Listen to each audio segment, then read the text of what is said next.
الحمد لله نحمده ونستعينه ونستغفره ونؤمن به ونتوكل عليه ونعوذ بالله من شرور أنفسنا ومن سيئات أعمالنا من يهده الله فلا مضل له ومن يضلله فلا هادي له ونشهد أن لا إله إلا الله وحده لا شريك له ونشهد أن سيدنا ونبينا ومولانا محمدا عبده ورسوله صلى الله تعالى عليه وعلى آله وأصحابه وبارك وسلم أما بعد فأعوذ بالله من الشيطان الرجيم بسم الله الرحمن الرحيم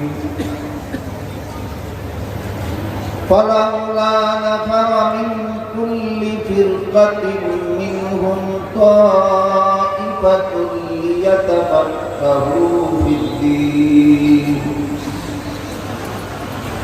ولينذروا قومهم إذا رجعوا إليهم لعلهم يحذرون وقال رسول الله صلى الله عليه وسلم من يرد الله به خيرا يفقهه في الدين أو كما قال عليه الصلاة والسلام حضرات علماء کرام মুহতারাম হাজিরিন এলাকার সর্বস্তরের মুসলমান ভাইয়েরা আমার ও আমার প্রিয় ছাত্র ভাইয়েরা পবিত্র কোরআনের যে আয়াত আমি আপনাদের সামনে তিলাওয়াত করেছি তাতে আল্লাহ বলেন হে মুমিন মুসলমানেরা তোমাদের সকলের পক্ষ থেকে কিছু লোক তাফাক্কুহ ফিদ্দীন হাসিল করার জন্য বের হয়ে যায়। আমাদের বুঝার ব্যাপার হলো তাফাক্কুহ ফিদ্দীন বলতে আল্লাহ কি বোঝায়। যদি আল্লাহ বলতেন লিয়াতাআল্লামু ফিদ্দীন তাহলে তার অর্থ হতো দ্বীনের শিক্ষা গ্রহণের জন্য ব্যাপার, কিন্তু আল্লাহ লিয়াতাআল্লামু না বলে লিয়াতাফাক্কাহু বলেছেন। এর মর্ম হলো শুধুমাত্র দ্বীনের শিক্ষা নয়, সাথে সাথে দ্বীনের দীক্ষা গ্রহণের জন্য ব্যাপার। সার মর্ম হলো ইসলামী শিক্ষা দীক্ষা অর্জনের জন্য কিছু মুসলমান বের। এই শিক্ষার সাথে দীক্ষাটা সংযুক্ত বোঝার জন্য আল্লাহ লিয়াতাআল্লামু না বলে লিয়াতাফাক্কাহু। কাজে তাফাক্কুহ ফিদ্দীন তাকে বলে বোঝার জন্য প্রথমে আমাদের দ্বীন সম্পর্কে একটু ধারণা রাখতে হবে। কোরআনের ভাষায় দ্বীন শব্দ আল্লাহ রাব্বুল আলামিন বিভিন্ন আয়াতে বিভিন্ন অর্থে ব্যবহার করেন। এই জন্য দ্বীন শব্দের অর্থ নিয়ে এখনো মুসলমান সমাজে যথেষ্ট পরিমাণ অস্পষ্টতা বাকি আছে। যে কোনো মুসলমানকে যদি জিজ্ঞাসা করেন দ্বীন অর্থ কি, পরিষ্কার জবাব দিতে হবে। তার কারণ আল্লাহ পাক রব্বুল আলামিন পবিত্র কোরআনের যত আয়াতে দিন শব্দ ব্যবহার করেছেন, তিনি একটি আয়াতেও সবটি আয়াতে একই অর্থে ব্যবহার করেন। বিভিন্ন আয়াতে আল্লাহ দিন শব্দটাকে বিভিন্ন অর্থে ব্যবহার করেন। যেমন ধরুন, পবিত্র কোরআনের যে আয়াতে আল্লাহ সর্বপ্রথম দিন শব্দ ব্যবহার করেছেন সেটি হল সূরাতুল ফাতিহার ৩ নম্বর আয়াত। এখানে আল্লাহ বলেন মালিক ইয়াউমিদ্দিন। এখানে দিন শব্দটাকে আল্লাহ কর্মফল অর্থে ব্যবহার করেন। কিয়ামতের দিন যেহেতু সারা দুনিয়ার সমস্ত মানুষের কর্মফল দেওয়া হবে, এজন্য কিয়ামতের দিনকে আল্লাহ কর্মফল দেওয়ার দিন বলা। তাই এই আয়াতে আল্লাহ দিন শব্দটাকে কর্মফল অর্থে ব্যবহার করে। আবার সূরাতুল বাকারার 256 নম্বর আয়াত আল্লাহ বলেন লা ইকরাহা ফিদ্দীন। এখানে দিন শব্দের অর্থ কর্মফল না, এখানে দিন শব্দটাকে আল্লাহ ধর্ম অর্থে ব্যবহার করে। তাই আয়াতের মর্ম হল ধর্মের ব্যাপারে বলতে হবে। সমস্ত ধর্মাবলম্বীরা আপন আপন ধর্ম পালনে স্বাধীন। এই ধর্মীয় স্বাধীনতা প্রদান করে আল্লাহ বলেছেন লা ইকরাহা ফিদ্দীন। তাই এখানে সূরাতুল বাকারার 256 নম্বর আয়াতে দিন শব্দটাকে আল্লাহ ধর্ম অর্থ বোঝাবার জন্য ব্যবহার করেছেন। এখানে আবার একটু আনুষঙ্গিক কথা বাকি থাকে। যেহেতু সূরাতুল বাকারার 256 নম্বর আয়াতে আল্লাহ বলে দিয়েছেন ধর্মের বেলায় কল প্রয়োগ চলবে না, বরং সমস্ত ধর্মাবলম্বীরা আপন আপন ধর্ম পালনে স্বাধীন। তাই এখান থেকে কোনো লোকের ভুল ধারণার সৃষ্টি হয়, তাহলে তো আল্লাহর কাছে সব ধর্মই গ্রহণযোগ্য, তা না হলে আল্লাহ সব ধর্ম পালনের স্বাধীনতা দিলেন। এটা ভুল ধারণা। এই ভুল ধারণা নিরসনের জন্য আমাদের জানা থাকতে হবে, যেমন ভাবে আল্লাহ এক আয়াতে বলেছেন সমস্ত ধর্মাবলম্বীরা আপন আপন ধর্ম পালনে স্বাধীন, তেমনি ভাবে আল্লাহ অন্য আয়াতে বলেছেন মান ইয়াবতাগি গায়রাল ইসলামি দীনান ফালা ইউকবাল। ইসলাম ছাড়া ভিন্ন ধর্ম যারা পালন করবে কখনো তাদের ধর্ম আল্লাহর কাছে গ্রাহ্য হবে। ইসলাম ছাড়া আর কোন ধর্ম আল্লাহর কাছে গ্রহণযোগ্য নয়। তাহলে আমরা কি কোরআনের একটি আয়াত মানব আর একটি আয়াত অমান্য করব, না সবগুলি আয়াত মানতে হবে? তাহলে সবগুলি আয়াত মানার ব্যবস্থা কি? এক আয়াতে বলে দিলেন একমাত্র ইসলাম ছাড়া আর কোন ধর্ম গ্রহণযোগ্য নয়। আর এক আয়াতে বলে দিলেন সমস্ত ধর্মাবলম্বীরা আপন আপন ধর্ম পালনে স্বাধীন, কেউ কাউকে ধর্মান্তরিত করণে বাধ্য করতে পারে। তাহলে উভয় আয়াত মানার উপায় কি? এই প্রশ্নের জবাব দেওয়ার জন্য আমি একটা সহজ উদাহরণ দিয়ে থাকি। সেটি হল পরীক্ষার হলে যখন ছাত্ররা প্রশ্নের জবাব লেখে, সব ছাত্ররাই কি প্রশ্নের সঠিক জবাব লেখে, না অনেকে ভুল? যারা ভুল লেখে এদেরকে কি লিখতে বাধা দেওয়া হয়, না পূর্ণ স্বাধীনতা দেওয়া হয়? এই লেখার দ্বারা সে পাস করবে না ফেল করবে, তাহলে স্বাধীনতা দিল কেন? এই প্রশ্নের যেই জবাব ইসলাম ছাড়া আর কোন ধর্ম পালন করলে জাহান্নাম থেকে বাঁচতে পারবে না, তাহলে স্বাধীনতা দিলেন কেন? ওই প্রশ্নেরও সেই জবাব। উভয় প্রশ্নের কি জবাব, এবং জবাব কি হলো? নিয়ম রক্ষার জন্য। পরীক্ষার হলের নিয়ম আছে, ভুল লেখলে বাধা দেওয়া যাবে না, যদিও সে এই লেখার দ্বারা পাস করবে না, কিন্তু তাকে বাধা দেওয়া যাবে না। ঠিক তেমনি ভাবে দুনিয়াতে আল্লাহ ধর্ম পালনের নিয়ম করে দিয়েছেন।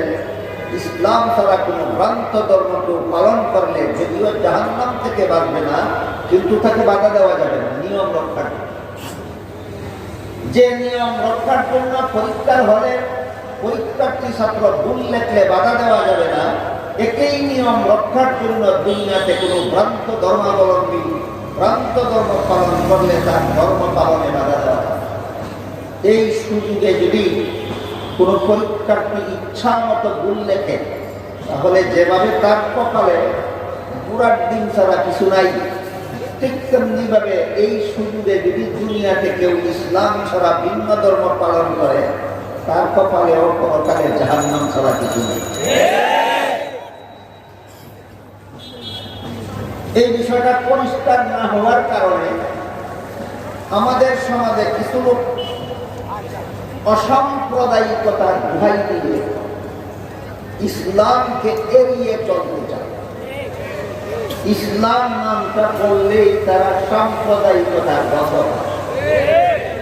যারা ইসলামের নাম শুনলেই সাম্প্রদায়িকতার গন্ধ পান, তাদের জন্য রাসূল করিম সাল্লাল্লাহু আলাইহি ওয়াসাল্লামের একটি হাদিস স্মরণ করা দরকার।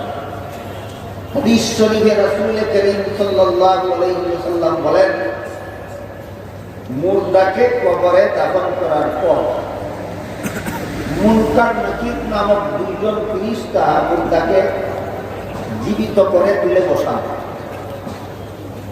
বসিয়ে তিনটি প্রশ্ন করেন। প্রথম প্রশ্ন করেন, তোমার রব কে? যদি জবাব দিতে পারে রব আমার আল্লাহ। দ্বিতীয় প্রশ্ন করেন, তোমার ধর্ম কি? যদি জবাব দিতে পারে ধর্ম আমার ইসলাম। তৃতীয় প্রশ্ন করে, মুহাম্মদ সাল্লাল্লাহু আলাইহি ওয়াসাল্লাম সম্পর্কে তোমার মতামত কি? যদি জবাব দিতে পারে তিনি আল্লাহর রাসূল, তবেই সে কবরের আযাব, হাসরের আযাব, পুলসিরাতের আযাব, জাহান্নামের আযাব থেকে রক্ষা পাবে। এই হাদিসটা কি আজকে নতুন শুনলেন আপনারা, না আরো শুনেছেন? শুনে থাকলে বুঝে থাকলে বলুন তো, মুনকার নাকির ফেরেশতা মুর্দাকে কবরে দাফন করার পরে ২ নম্বর প্রশ্নটা কি করবে? তোমার ধর্ম কি? তখন যদি জবাব দেয় আমি অসাম্প্রদায়িক, আমি অসাম্প্রদায়িক, আমি কোন এক ধর্মের পক্ষে নাই, আমি সকল ধর্মের পক্ষে আছি, কোন আযাব থেকে রক্ষা পাবে? না কবরের আযাব থেকে রক্ষা পাবে, না হাসরের আযাব থেকে রক্ষা পাবে, না জাহান্নামের আযাব থেকে রক্ষা পাবে। অসাম্প্রদায়িকতার দোহাই দিয়ে জাহান্নাম থেকে বাঁচা যাবে না। ইসলাম পালন করার নাম সাম্প্রদায়িকতা নয়, ইসলাম বর্জন করার নাম অসাম্প্রদায়িকতা নয়, বরং কোন ধর্ম না মানার নাম অসাম্প্রদায়িক। তাদের সত্যিকারের অসাম্প্রদায়িক হলো একমাত্র নাস্তিকরা। যারা কোন ধর্ম মানে না এরা অসাম্প্রদায়িক। যারা ইসলাম ধর্ম মানে তারা এক সম্প্রদায়ের অন্তর্ভুক্ত। যারা হিন্দু ধর্ম পালন করে তারা আরেক সম্প্রদায়ের অন্তর্ভুক্ত। যারা বৌদ্ধ ধর্ম পালন করে তারা ভিন্ন সম্প্রদায়ের অন্তর্ভুক্ত। তাদের সমস্ত ধর্মাবলম্বীরাই সাম্প্রদায়িক। ধর্ম পালন করে অসাম্প্রদায়িক হতে পারে না, একমাত্র ধর্মহীন অসাম্প্রদায়িক হতে পারে। আর নাস্তিক ছাড়া ধর্মহীন কেউ না। হ্যাঁ, একই সমাজে যদি বিভিন্ন ধর্মাবলম্বী বাস করে, তাহলে তাদের মধ্যে একটা সংস্কৃতি রক্ষা করে চলা দরকার। কি রক্ষা করে চলা দরকার? এটার নাম অসাম্প্রদায়িকতা নয়, এটার নাম সাম্প্রদায়িক সম্প্রীতি। বুঝে থাকলে বলুন তো, একই সমাজে বিভিন্ন ধর্মাবলম্বী বাস করলে তারা পরস্পরে মিলেমিশে সামাজিক কর্মকাণ্ড করবে, মিলেমিশে আপন ধর্ম পালন করবে। এটার নাম অসাম্প্রদায়িকতা, সাম্প্রদায়িক সম্প্রীতি। সাম্প্রদায়িক সম্প্রীতি, সাম্প্রদায়িক সম্প্রীতির একটা সীমারেখা আছে। আমাদের বর্তমান সমাজের অনেকেই এই সীমারেখাকে ছিন্ন ভিন্ন করে ফেলতে চায়। সাম্প্রদায়িক সম্প্রীতির একটা সীমারেখা, মুসলমানেরা ইসলাম ধর্ম পালন করবে, অন্য ধর্মাবলম্বীরা বাধা দিতে পারবে না। হিন্দুরা মূর্তি পূজার ধর্ম পালন করবে, মুসলমানেরা বাধা দিতে পারবে না। এইটার নাম হইল সাম্প্রদায়িক সম্প্রীতি। এই সম্প্রীতি ইসলামে স্বীকৃত, এই সম্প্রীতি ইসলামে স্বীকৃত। মুসলমান ইসলাম ধর্ম পালন করার সময় যেমন অন্য কোন ধর্মাবলম্বী মুসলমানকে ইসলাম ধর্ম পালনে বাধা দিতে পারবে না, ঠিক তেমনি ভাবে অন্যান্য ধর্মাবলম্বীরা তাদের ধর্ম পালনের সময় কোন মুসলমান তাদের ধর্ম পালনে বাধা দিতে পারবে না। এটার নাম অসাম্প্রদায়িকতা না সাম্প্রদায়িক সম্প্রীতি। অসাম্প্রদায়িকতা কোনটা? যে কোনো ধর্ম মানে না সে হইল অসাম্প্রদায়িক, যে কোনো ধর্ম মানে না নাস্তিক সে হল অসাম্প্রদায়িক। কাজে কোনো মুসলমান অসাম্প্রদায়িক হতে পারে না, কোনো হিন্দু অসাম্প্রদায়িক হতে পারে না, কোনো বৌদ্ধ অসাম্প্রদায়িক হতে পারে না, কোনো ইহুদি অসাম্প্রদায়িক হতে পারে না, কোনো খ্রিস্টান অসাম্প্রদায়িক হতে পারে না। হ্যাঁ, যে সমাজে হিন্দু, মুসলমান, বৌদ্ধ, খ্রিস্টান বাস করে তারা সবাই আপন আপন ধর্ম পালন করবে, কেউ কারো ধর্ম পালনে বাধা দেবে না। এটার নাম অসাম্প্রদায়িকতা নয়, এটার নাম সাম্প্রদায়িক সম্প্রীতি। কিন্তু আমাদের সমাজে আজকাল সাম্প্রদায়িক সম্প্রীতির অপব্যাখ্যা শুরু হয়ে গেছে। কেমন অপব্যাখ্যা? মুসলমানদেরকে হিন্দুদের দুর্গা পূজার মিষ্টি খাওয়ার সুযোগ দেওয়া করে না। অনেক মুসলমান হিন্দু ধর্মের হিন্দুদের দুর্গা পূজার মিষ্টি খেতেও যায়, দুর্গা পূজার মিষ্টি খেতেও যায়। কিসের নামে? সাম্প্রদায়িক সম্প্রীতির নামে।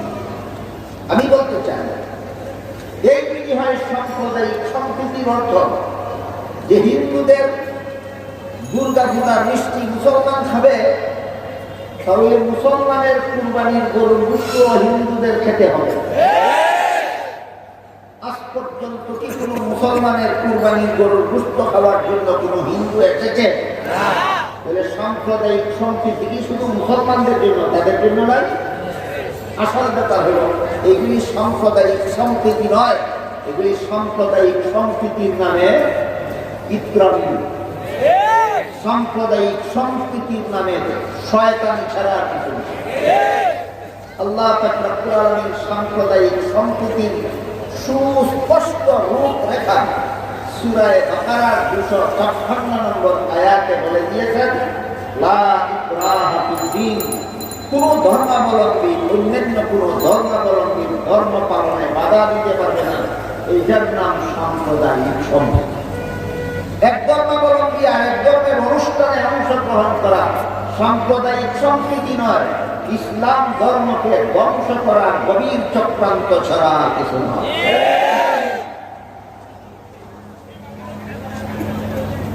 এবার মূল কথার দিকে ফিরে যাই। সূরাতুল বাকারার 3 নম্বর আয়াতে মালিকি ইয়াউমিদ্দিন আয়াতে আল্লাহ দিন শব্দ ব্যবহার করেছেন কর্মফল অর্থ বলে। সূরাতুল বাকারার 256 নম্বর আয়াতে লা ইকরাহা ফিদ্দীন, এখানে আল্লাহ দিন শব্দ ব্যবহার করেছেন ধর্ম অর্থ বলে। সূরা শুরা এর 13 নম্বর আয়াতে আল্লাহ বলেন আকিমুদ্দিন, এখানে দিন শব্দের অর্থ কর্মফল নয়, এখানে দিন শব্দের অর্থ ধর্ম। সূরা শুরার 13 নম্বর আয়াতে আল্লাহ দিন শব্দ ব্যবহার করেছেন ইসলামের বিশুদ্ধ আকীদা বিশ্বাস বুঝাবার জন্য। আকিমুদ্দিন আয়াতাংশের অর্থ হলো ইসলামের সহিহ আকীদায় অটল। কাজে এখানে দিন শব্দকে আল্লাহ ইসলামের সহিহ আকীদা অর্থে ব্যবহার করেছে। আবার সূরা মায়েদার 3 নম্বর আয়াতে আল্লাহ বলেন আল-ইয়াওমা আকমালতু লাকুম দীনাকুম, আজকে আমি তোমাদের দ্বীনকে পরিপূর্ণ করে দিলাম। এখানে দ্বীন অর্থ কর্মফল নয়, এখানে দ্বীন অর্থ ধর্ম নয়, এখানে দ্বীন অর্থ সহিহ আকীদা নয়, এখানে দ্বীন অর্থ ইসলামের বিধিবিধান। আয়াতের অর্থ হলো আজকে তোমাদের ইসলামের বিধিবিধানকে আমি আল্লাহ পরিপূর্ণ করে দিলাম। আপাতত চারটা উদাহরণ আপনাদের সামনে তুলে ধরেছি। ঈদের ক্ষেত্রে বলুন তো, আল্লাহ কি কোরআনের সবগুলি আয়াতে দিন শব্দকে একই অর্থে ব্যবহার করেছেন? ভিন্ন ভিন্ন আয়াতে ভিন্ন ভিন্ন অর্থে ব্যবহার করেছেন। এই জন্য সাধারণ মুসলমানকে যদি জিজ্ঞাসা করেন দিন অর্থ কি বুঝো, পরিষ্কার করে দেবেন। কিন্তু আমরা যারা মুসলমান, চাই মাদ্রাসার ছাত্র হই বা শিক্ষক হই, অথবা স্কুল কলেজের ছাত্র হই বা শিক্ষক হই, অথবা মাদ্রাসারও ছাত্র শিক্ষক নই, স্কুল কলেজেরও ছাত্র শিক্ষক নই, যে কোনো পেশাদার মুসলমান, হয়তো কৃষক মুসলমান, না হয় ব্যবসায়ী মুসলমান, না হয় চাকরিজীবী মুসলমান, যে কোনো মুসলমানের জন্য দিন সম্পর্কে একটা সুস্পষ্ট ধারণা থাকতে হবে যে আমার দিন আল্লাহ কোরআনে যে বলেছেন, রাসূল যে বলেছেন তোমাদের দিন, এই দিন বলতে কি বোঝায় এর একটা সুস্পষ্ট ধারণা সমস্ত মুসলমানদের থাকা দরকার। তাই আমি আপনাদেরকে আগে দিন কাকে বলে এই ব্যাপারে একটি হাদিসের আলোকে সুস্পষ্ট ধারণা তুলে ধরতে চাই। তারপরে আমরা সহজে বলবো তাফাক্কুহ ফিদ্দীন কাকে বলে। আগে দিন বলবো, তারপরে তাফাক্কুহ ফিদ্দীন বলবো। আল্লাহ বলেছেন তাফাক্কুহ ফিদ্দীন হাসিল করার জন্য একদল মুসলমান বের হয়ে যাও, তাফাক্কুহ করে বুঝি। আগে দিন, আমাদের দিন বলতে কি বোঝায় একটা পরিপূর্ণ একটা সামগ্রিক একটা সংজ্ঞা আমরা বোঝার চেষ্টা করি।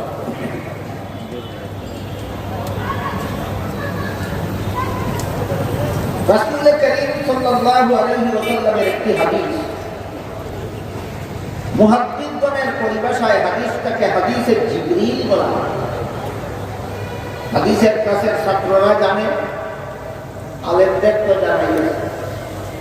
আপনারা যারা আলেম নন এবং হাদিসের কাছের ছাত্রও নন, আপনারা আপাতত মনে রাখুন যে রাসূলের একটি হাদিসের নাম আছে হাদিসে জিবরিল। একদা রাসূল করিম সাল্লাল্লাহু আলাইহি ওয়াসাল্লাম কয়েকজন সাহাবাদেরকে নিয়ে বসা ছিলেন। এমত অবস্থায় সেখানে হযরত জিবরিল ফেরেশতা একজন অচেনা মানুষের আকৃতি ধারণ করে। বুঝে দেখে বলুন তো, জিবরিল ফেরেশতার আকৃতিতে এসেছিলেন না মানুষের? চেনা মানুষ না অচেনা? অচেনা। জিবরিল ফেরেশতা একজন অচেনা মানুষের আকৃতি ধারণ করে এসে রাসূলের মুখোমুখি হয়ে বসেছে। বসে রাসূলকে কতগুলি প্রশ্ন করেছে। রাসূল প্রশ্নগুলির জবাব দেওয়ার পর জিবরিল চলে যাওয়ার পর রাসূল উপস্থিত সাহাবাগণকে জিজ্ঞেস করলেন, যে লোকটা আমার সাথে প্রশ্নোত্তর করে চলে গেল, তোমরা কি তাকে চিনতে পেরেছ? সাহাবায়ে কেরাম বলেন, আমরা চিনতে পারি না। তখন রাসূল বলেন, হুয়া জিবরিল আতাকুম ইউআল্লিমুকুম দীনাকুম। জিবরিল ফেরেশতা এসেছিলেন আমার সাথে প্রশ্নোত্তরের মাধ্যমে তোমাদেরকে তোমাদের দ্বীন শিক্ষা দেওয়া। কি শিক্ষা দেওয়ার জন্য? দ্বীন। একটু সন্ধান পাওয়া গেল, এই দিন জিবরিল রাসূলকে যত প্রশ্ন করেছিলেন, জিবরিলের প্রশ্নগুলির জবাবে রাসূল যত কথা বলেছিলেন, সবগুলির সমষ্টির নাম দিন। সবগুলির সমষ্টির নাম দিন। এই কথাটা বলে যাবেন। হাদিসে জিবরিলের উল্লিখিত জিবরিল ফেরেশতা রাসূলকে যতগুলি প্রশ্ন করেছিলেন, সবগুলি প্রশ্নের জবাবে রাসূল যত কথা বলেছিলেন, সেই হাদিসে জিবরিলের বর্ণিত সবগুলি কথার সমষ্টির নাম দিন। এবার আমরা একটা একটা করে বোঝার চেষ্টা করব। জিবরিল প্রথম প্রশ্ন কি করেছিলেন, তার জবাবে রাসূল কি বলেছিলেন। জিবরিল দ্বিতীয় প্রশ্ন কি করেছিলেন, তার জবাবে রাসূল কি বলেছিলেন। জিবরিল তৃতীয় প্রশ্ন কি করেছিলেন, তার জবাবে রাসূল কি বলেছিলেন। জিবরিল রাসূল করিম সাল্লাল্লাহু আলাইহি ওয়াসাল্লামকে প্রথম প্রশ্ন করেছিলেন, মাল ইসলাম, ইসলাম কি? জবাবে রাসূল করিম সাল্লাল্লাহু আলাইহি ওয়াসাল্লাম ইসলামের 5টি মূল কথা বলেন। ইসলামের মূল কথা 5টি। জবাবে আল্লাহ রাসূল জিবরিল জবাবে আল্লাহ রাসূল ইসলামের সব কথা বলে দিলেন না ইসলামের 5টি মূল কথা বলে দিলেন। ইসলামের 5টি মূল কথা হলো 1 নম্বর মুখে কলেমা উচ্চারণ করা, 2 নম্বর 5 বেলার নামাজ পড়া, 3 নম্বর রমজান মাসে রোজা রাখা, 4 নম্বর গরীবদের যাকাত দেওয়া, 5 নম্বর সামর্থ্যবানদের হজ করা। এই 5টি কি ইসলামের সব কথা না 5টি মূল কথা? 5টি মূল কথা। উম্মতের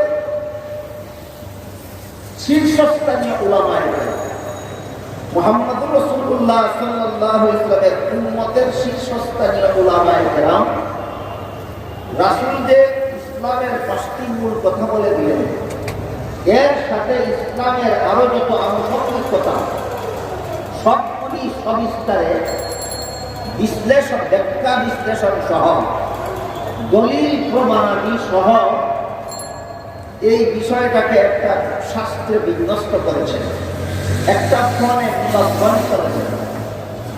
এই শাস্ত্রটাকে ইসলামের পরিভাষায় ইলমে ফিকহ বলা হয়। রাসূল করিম সাল্লাল্লাহু আলাইহি ওয়াসাল্লাম জিবরিলের প্রথম প্রশ্নের জবাবে নিজের উম্মতকে ইলমে ফিকহ শিক্ষা দিয়েছেন।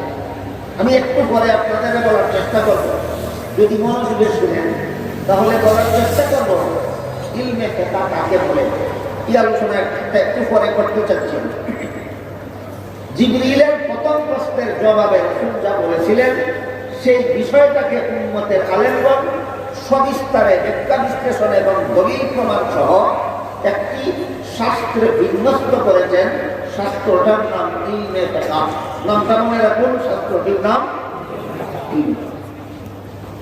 তারপরে রাসূল করিম সাল্লাল্লাহু আলাইহি ওয়াসাল্লামকে জিবরিল ফেরেশতা দ্বিতীয় প্রশ্ন করেছিলেন, মাল ঈমান, ঈমান কি? জবাবে রাসূল করিম সাল্লাল্লাহু আলাইহি ওয়াসাল্লাম ঈমানের 6টি মূল কথা বলে দিলেন।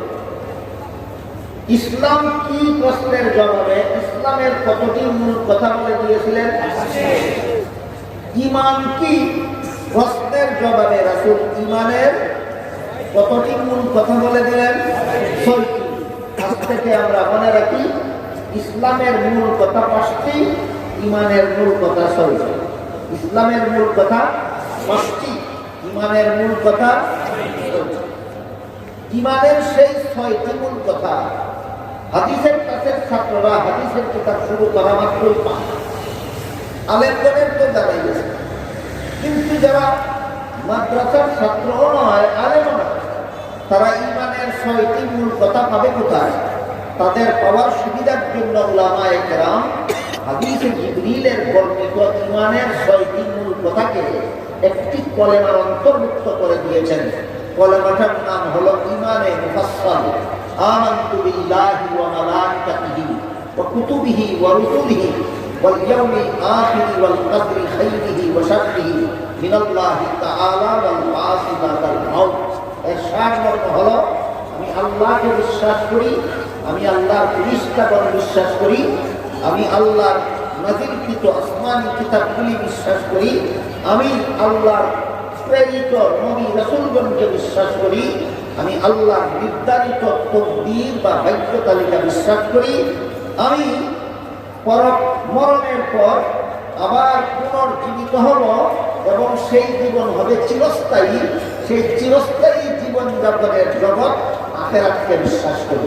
এটা হলো 1 নম্বরে আল্লাহ বিশ্বাস, 2 নম্বরে ফেরেশতা বিশ্বাস, 3 নম্বরে আসমানী কিতাব বিশ্বাস, 4 নম্বরে নবী রাসূল বিশ্বাস, 5 নম্বরে তাকদীর, 6 নম্বরে আখিরাত। এই 6টি হলো ঈমানের মূল কথা। আমার কথা বুঝে থাকলে একটু দয়া করে বলুন তো আপনারা ঈমানের মূল কথা কয়টি? 6টি। জিবরিলের প্রথম প্রশ্নের জবাবে রাসূল বলে দিলেন, জিবরিলের 2 নম্বর প্রশ্নের জবাবে রাসূল করিম সাল্লাল্লাহু আলাইহি ওয়াসাল্লাম ঈমানের 6টি মূল কথা বলেন।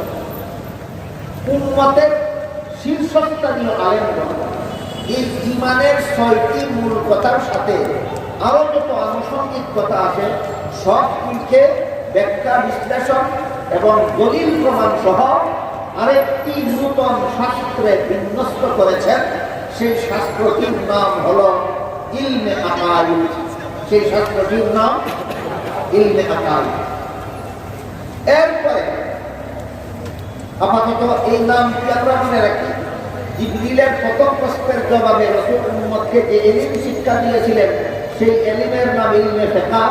জিবরিলের দ্বিতীয় প্রশ্নের জবাবে রাসূল তার উম্মতকে যে ইলম শিক্ষা দিয়েছিলেন সেই ইলমের নাম ইলমে আকাইদ।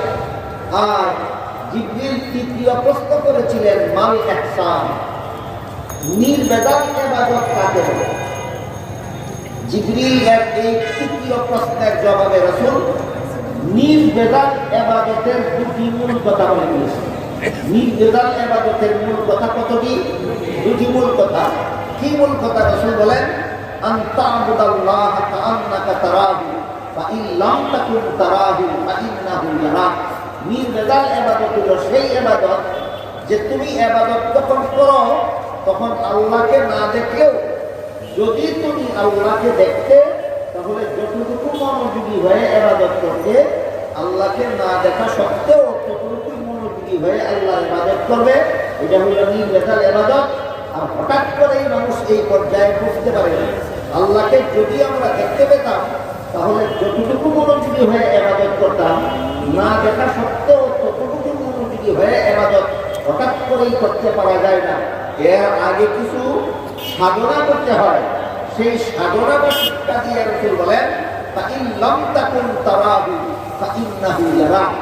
তুমি যদিও আল্লাহকে না দেখো, আল্লাহ অবশ্যই শুধু ইবাদত করার সময় নয়, সদা সর্বদা তোমাকে দেখে। এটা তো কঠিন বিষয় নয়, এটা তো খুব সহজ বিষয়। সমস্ত মুসলমান আমি আশা করি মনে প্রাণে বিশ্বাস করে যে আল্লাহ প্রতিদিন মুহূর্তে আমাকে দেখেন। বিশ্বাস হয় কি আপনাদের? আল্লাহ সদা সর্বদা আমাকে দেখেন।